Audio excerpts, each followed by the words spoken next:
You are listening to Science Coast with Mallory Havens and Chris White. And Sasha Prokuda. Welcome back yet again. Yay. Thank you for having me back yet again. So can you tell us quickly where you are coming from, like what your position is right now? I'm the executive director at the Chicago Council on Science and Technology. So one of the missions of the organization you're affiliated with is to increase diversity in science, right? Representation. Okay. Yeah, that's a better way to phrase it. So what do you think limits how much representation we currently have, and how do you think we can best go about increasing representation? Now, I know those are two huge questions, so I expect answers. I have the answer right here. You have 30 seconds, go. No more than 50 words. So I have it figured out. It's cool. So just maybe taking the first question on, like, why do you think diversity is somewhat limited? Or representation. Got to get that right. Representation. Both. Yeah, both is right. Because I think both are interrelated issues that we have. One thing is how science is taught, and something we've hit on the previous episode is how science is taught to different folks with different backgrounds. So women, for example, from a young age are kind of taught that science isn't really their thing. You know, it's hard, it's really math heavy, and that's another thing is that women aren't good at math. So why would you even go into science? Wait, women aren't good at math? Exactly. Well, I try really hard with my son to, like, instinctually I want to say when I'm like trying to figure out something, a math problem in my head, and if I goof or if it takes me a second, I want to say math is hard because that's like programmed into us, right? But then I try really hard not to say that in front of my child so he doesn't get discouraged. One of the things I was thinking about when I was listening to both of you just a minute ago was that we also seem to have this impression, especially in the United States, that science is restricted to the Western world. When we're teaching, we don't often talk about the Islamic scientists or Asian scientists of the past, from or native 1,000 years ago. Mm-hmm. That's exactly right. Mm-hmm. They were incredible, astronomers. The native cultures in the Americas. They knew lots about the heavens, with just observing as much as anybody else. Yet we never seem to credit or acknowledge, except white males, as having done this work or obtained this information and knowledge. Or many of our modern medicines are derived from plants or substances found in plants that were used by native peoples to treat conditions. So they already knew what and how to treat, and we've just isolated compounds. Not just when we say we, like pharmaceutical companies isolate compounds and put them in pill form. And that's a particular bias, about how to approach health and health care. Right. Mm-hmm. Yeah, and I mean, as far as like personal experience, I can only speak to being an immigrant and a woman, and I identify as a white woman, so that that I'm kind of limited to those two perspectives. Right. But for the way that science was taught to me, where I grew up, which is in Kazakhstan, which was part of the former Soviet Union, they really put an emphasis on using every body, every brain, every brain. Yeah. So they really put an emphasis on, like, you need to know this stuff. It doesn't matter who you are. And that included races, but gender as well. Everyone was held to the same standard, more or less. And then having, and maybe other people had, different experiences. But where I went, that's where it felt like. And then when I moved to the United States, I was about 10 years old, and my math was above the level of everyone else that I went to school with, and is the only thing that kept me in fourth grade because I didn't speak English, but I was obviously... But you could read numbers. Yes. But as I was going through the system, the school system, there definitely was less emphasis put on me knowing science. and knowing math. And people, in fact, were surprised if I knew it. And in some cases, try to shut it down as I was going through that. So I think you're right about like the Western way of viewing who belongs in science and the rest of the world.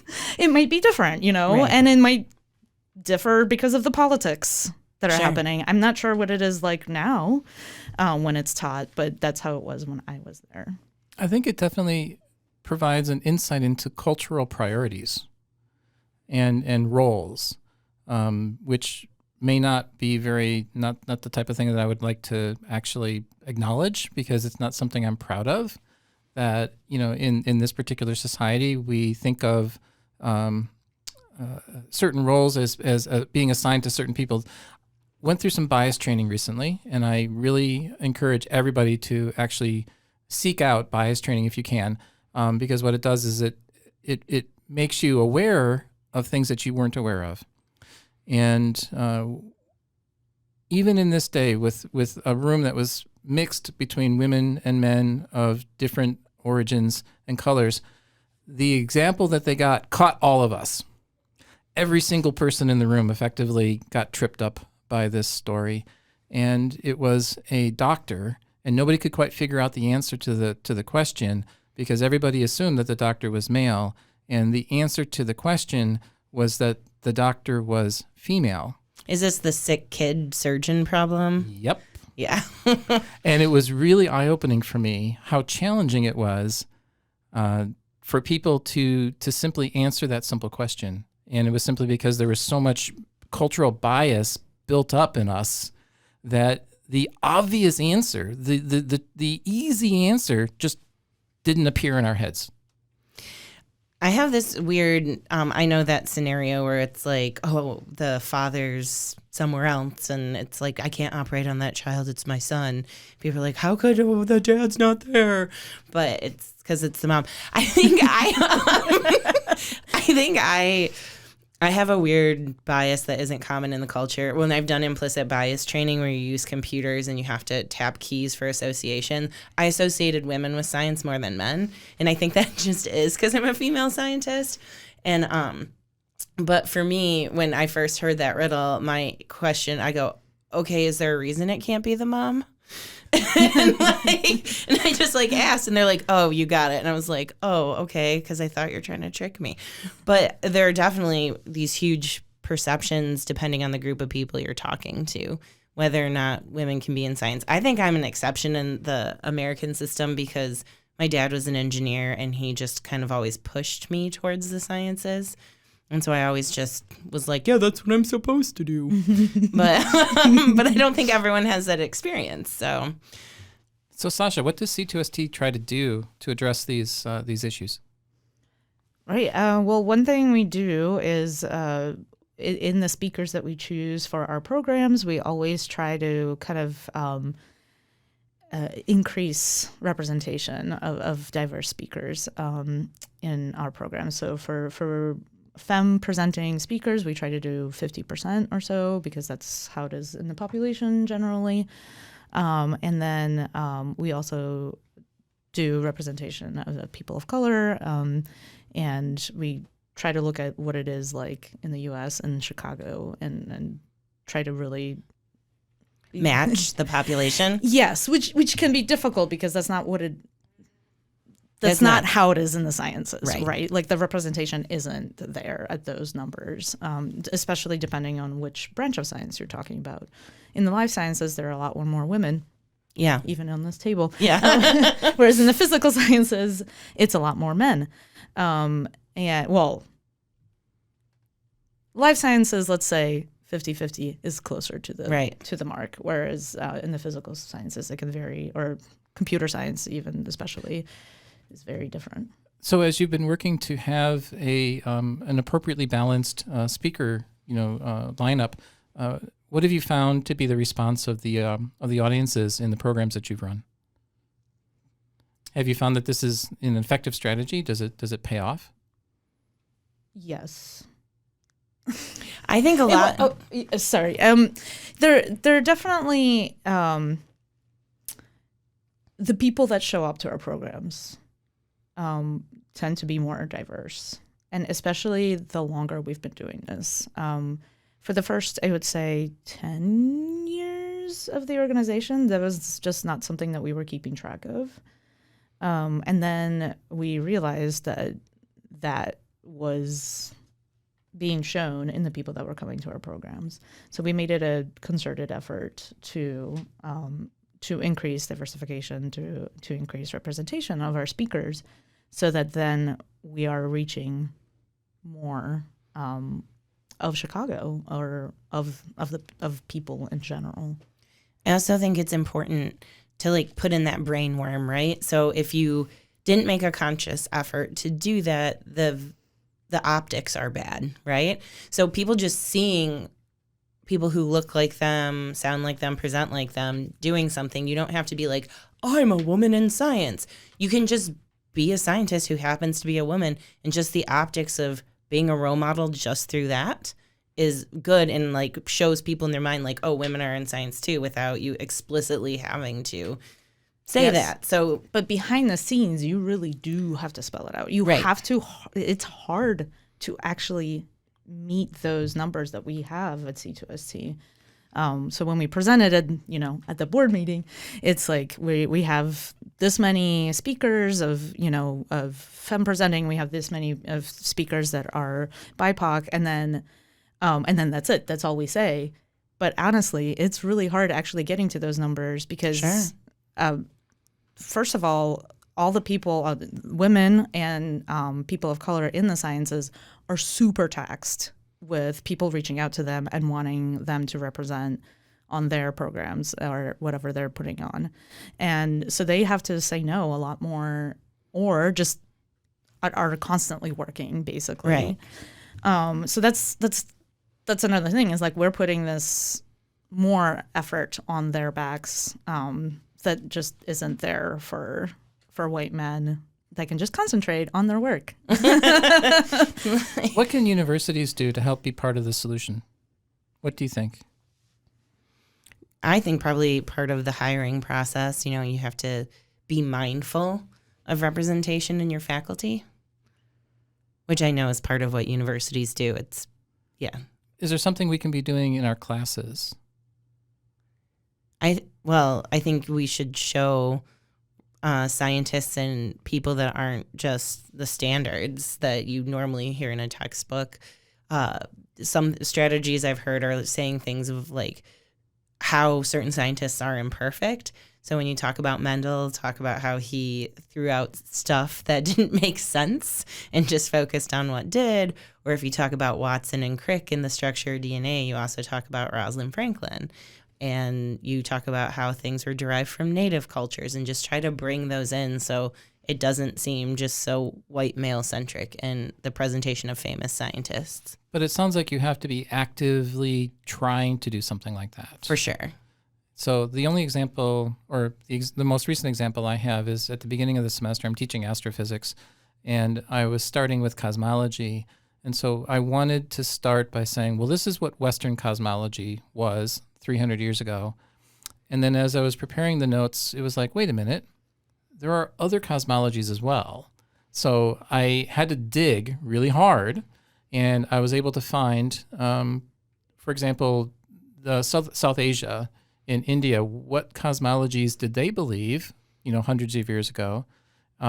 Islamic cultures, what did they believe? And I was able to actually, and then Native American societies, indigenous peoples, what did they believe in Asia and in China as well? And I was able to then start to show that, well, this whole heliocentric thing was not European. Mm-hmm. The fact that the sun was at the center of the solar system, the European white people were actually late to the game. Right. They did not invent that concept. That concept was actually invented elsewhere, and then the Europeans only adopted it when they were forced to from the data. And so but the Earth that is was still interesting. flat, right? Yes. Yes. That's correct. No, we don't endorse that. We iron it on a regular basis so it doesn't curl at the corners. What are we doing with these mountains? Hold on, let me read the disclaimer. No, I'm just kidding. The Earth is not flat. I just want to be very clear about that. Yeah. I mean, I think you're right. We have to be mindful at every step, at every age. Right. And then when, for example, if I go to someone at a university and I'm like, we really want to do a program on flowers, give me some really great speakers. 90% of the time, they're going to come back to me with white men. I actually have to say in the email, we really want to be mindful of representation with our program. So please, can you give me a diverse list that we can choose from? And if I don't say that, then you just get, your standards. Yeah, it is important to be mindful of it, and like putting together boards that run programs and putting together different things, you need to make sure that you do have representation, because that's extremely important in modeling for future generations and getting diverse and unique ideas. Because if everyone has very similar life experiences, the creative potential of the group is limited. Yes, absolutely. Yeah, and I mean, I don't know, just talking about like everyone's lived experiences and how each person is different. And the more different brains and experiences and things you bring to a table, I don't know, it's just like, the possibilities are much more endless. Right, of what you come up with. The word that comes to my mind is inclusivity. So what you're talking about is trying to communicate to the public that science should be and can be completely inclusive. All people have a place. Exactly. They should have a place. Once they get there, they may experience a lot of different hazards that challenges, barriers, etc. Yeah, that's the thing, and we have to be open about that, right? Like we can't. Well, we have to be honest. Yeah, we have to be honest about it. Yeah, we can't wait until they arrive to the table and then realize that no one's listening. Yeah, that would suck. Or being dismissive, completely dismissive. Right. Yeah. I hear what you're saying, but don't care. Yeah. Or just people stealing your ideas. Because I said it louder. Yeah, right. Or I say it with a male voice. I said it louder and deeper. Yeah. All right. Well, the views, thoughts, and opinions expressed are the speaker's own and do not represent the views, thoughts, and opinions of Lewis University. The material and information presented here is for general information purposes only. The Lewis University names and all forms and abbreviations are the property of its owner, and its use does not imply endorsement of or opposition to any specific organization, product, or service. This podcast was produced in the WLRA podcast studios at Lewis University. Visit lewisu.edu for more information about Lewis University. You've been listening to Science Coast with Mallory Havens and Chris White and Sasha Prokuda. Thanks for listening. Bye.